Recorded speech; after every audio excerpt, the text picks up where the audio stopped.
Hi, and welcome to my presentation where I will be talking you through my dissertation on relational depth and therapy delivery. My name's Tasha and I am a counselling student at Bangor University. So starting off with the background of relational depth, it refers to the sense of emotional and psychological closeness that can develop between a therapist and a client over the course of therapy. It is characterised by feelings of mutual trust, respect and empathy, and they've been found to be crucial ingredients in therapeutic change. The significance of the therapist-client relationship's quality and depth is arguably more crucial than the techniques and strategies employed in facilitating therapeutic transformation. The depth of the relationship pertains to the quality of the interaction when both parties are genuine and empathetic towards each other's experiences. These moments align with Rogers' core principles of empathy, congruence, and unconditional positive regard. Such instances assist clients in accepting their existence and building relationships. While rooted in person-centered theory, relational depth supports the therapeutic change in various approaches. The Relational Depth Inventory was the first effort to measure the occurrence of these profound moments, with love, respect and intimacy emerging as the most prevalent emotions felt by both clients and therapists, accompanied by a sense of spiritual transcendence. The Relational Depth Frequency Scale, on the other hand, was created to quantify the frequency of such moments in the therapeutic relationship. The scale aims to be a simple and dependable measure of relational depth instances that have transpired at any point during therapy. Relational depth is based on a humanistic approach to counselling, which views people as inherently good and capable of personal growth and self-actualisation. According to this approach, the therapeutic relationship is a key factor in facilitating personal growth and change. The therapeutic relationship is seen as a collaborative partnership between the therapist and client, where the therapist provides a supportive and empathetic environment and the client is empowered to explore their thoughts, feelings and behaviours in a non-judgmental and accepting space. Relational depth is also influenced by attachment theory, which suggests that human beings have an innate need for connection and attachment. According to attachment theory, the quality of early childhood attachment shapes our ability to form and maintain relationships throughout our lives. In counselling, the therapeutic relationship can provide a corrective emotional experience where the client can experience a secure attachment and develop new ways of relating to others. There are many benefits to developing relational depth in counselling, one of which is increased client satisfaction. When clients feel truly seen and heard by their therapist, they are more likely to feel understood and validated, which can lead to greater satisfaction within the counselling process. Relational depth can also lead to improved mental health outcomes. When a client feels more connected to their therapist, they are more likely to feel safe and supported in exploring difficult emotions and experiences. This can lead to greater insight and understanding of one's own patterns of behaviour and thought, which can in turn lead to improved coping and greater emotional resilience. Remote therapy, in the form of telephone or video conferencing, has become increasingly popular in recent years, particularly during the COVID-19 pandemic, as it offers increased accessibility and convenience for clients. However, it is unclear how the lack of physical proximity and non-verbal cues may affect the development of relational depth in remote therapy. As the use of remote therapy becomes more widespread, it is important to continue to investigate the impact of technology on the development of relational depth in counselling. So this leads us to the research questions. The first hypothesis suggests there will be no significant difference in the frequency of moments of relational depth experienced by therapists, whether that therapy was delivered remotely, by phone or video, or in person. The second hypothesis suggests there will be no significant difference in the frequency of moments of relational depth experienced by clients, whether the therapy was delivered remotely or in person. The participants for this study comprised of a group of 27 clients and a group of 55 counsellors. All participants for this study were over the age of 18. There were no exclusion criteria regarding gender and ethnicity. However, inclusion criteria for the client population required participants recruited to be in therapy currently, or they had to have experienced at least 6 counselling sessions within the last 2 years. The counsellor population consisted of trainee and qualified counsellors with at least a level 4 counselling qualification with a placement incorporated. Trainee counsellors who were on placement had to have at least 1 session with a client prior to completing the study. The study used a 2x2 independent factorial design with between subjects. The first independent variable of modality of counselling consisted of 2 levels, in-person and remote therapy. The second independent variable also consisted of 2 levels, as the participants were either clients or counsellors. The relational depth frequency scale was the standardised measure which formed the dependent variable and was used to provide objective measures of relational depth. 2 independent samples t-tests were conducted to compare the statistical significance of relational depth between in-person and remote counselling for both the client and counsellor populations. Demographic questionnaires were administered to both groups of participants, which contained information on age, gender, sexual orientation, ethnicity and nationality. The client questionnaire contained 5 questions asking if they were in therapy currently and how long they had been in therapy for and how their sessions were being conducted. The counsellor questionnaire contained 12 questions on their counselling qualifications. If they were a member of a professional counselling body, how long they had been working with clients, and the way in which they were working with clients. Both questionnaires contain the relational depth frequency scale, where participants rated each item on a 5-point Likert scale, ranging from not at all to most or all of the time. Higher scores generated from this scale indicated a greater frequency of experiences of relational depth in the therapeutic relationship.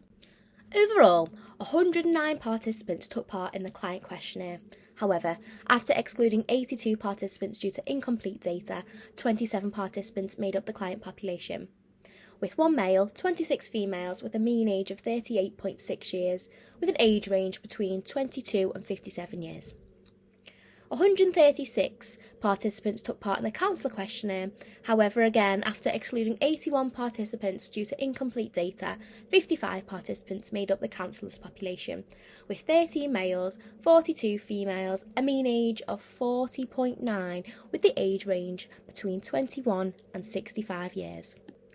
As you can see on this slide, an independent t-test was conducted to explore differences between the levels of relational depth experienced by counsellors who delivered therapy remotely compared to in-person. On average, counsellors who conducted in-person therapy had higher relational depth scores than counsellors who conducted therapy remotely. The results of an independent t-test showed that this difference was statistically significant. Therefore, hypothesis 1 was not supported. Moving on to the second independent t-test that was conducted to explore the differences between the levels of relational depth experienced by clients in a remote setting compared to in-person therapy. On average, the clients who received in-person therapy had a slightly higher relational depth score than clients who received remote therapy. The results of an independent t-test showed that this difference was not statistically significant. Therefore, hypothesis 2 was supported. So, it appears there was no significant difference in the level of relational depth experienced by clients in a remote setting compared to in-person therapy. However, there was a significant large difference in the level of relational depth experienced by counsellors who delivered therapy remotely compared to in-person. This data suggests that counsellors may find it easier to establish deeper connections with their clients in an in-person setting, and clients can experience similar levels of relational depth in remote and in-person therapy settings.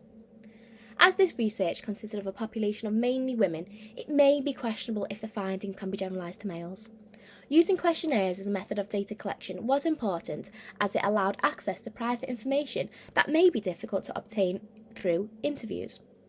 Allowing anonymity in the questionnaires also eliminates the risk of response bias, as the participants are less likely to provide socially desirable answers.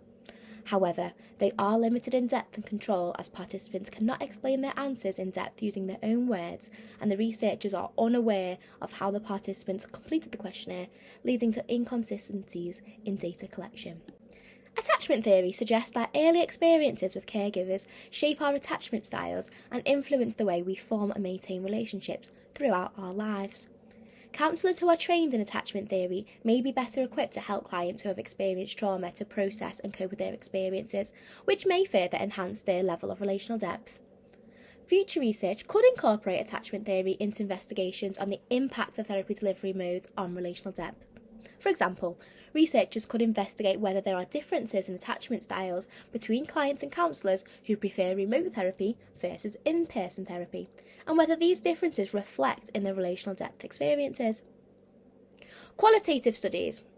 While this study focused on quantitative measures of relational depth, future research could employ qualitative methods such as interviews and focus groups to gain a deeper understanding of the experiences of clients and counsellors in remote and in-person therapy.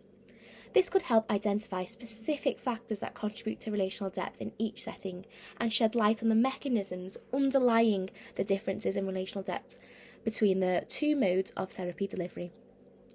Longitudinal studies could investigate how relational depth develops and evolves over time in remote and in-person therapy settings. This could provide insight into how therapeutic relationship changes in response to different modes of therapy delivery and whether the patterns of change differ between remote and in-person therapy. Replication studies. This experiment provided initial evidence that therapy delivery modes may impact relational depth, but it would be valuable to replicate these findings with a larger and more diverse samples. Replication studies could also investigate whether the findings hold across different types of therapy, such as cognitive behavioural therapy, psychodynamic, and different populations, adults, children, couples, and individuals with different mental health conditions. One implication is that counsellors who provide therapy remotely may need to be more intentional and deliberate in their efforts to build rapport and establish a strong therapeutic alliance with their clients. This could involve using more active listening skills, asking open-ended questions, and using appropriate non-verbal cues to show empathy and understanding. It may also involve finding creative ways to personalise the therapy experience, such as using virtual backgrounds or incorporating relevant visual aids that enhance the sense of connection and engagement. Another implication is that counsellors who provide therapy remotely may need to be more aware of the potential barriers to building a strong therapeutic relationship in a remote setting. These barriers could include technological issues, interruptions, distractions, and the lack of physical presence. Counsellors may need to be proactive in addressing these barriers and finding ways to minimise their impact on the therapeutic relationship. In conclusion, the results from this study suggest counsellors experience a deeper level of relational depth when providing therapy in person as opposed to remotely. There may be other factors that contribute to the level of relational depth experienced by clients and counsellors, such as attachment styles, individual differences and preferences, as well as therapeutic techniques. Further research may be needed to explore these factors and their impact on the therapeutic relationship. The present study also adds to existing literature that has shown that the mode of therapy delivery can impact the therapeutic relationship and provides the opportunity for researchers to explore how relational depth can be managed when conducting therapy remotely. Thank you for listening to this presentation. If you do have any further questions, please feel free to comment in the comment section below, and I can also provide a handout with further resources to expand on the information that I've spoken about today. Thank you.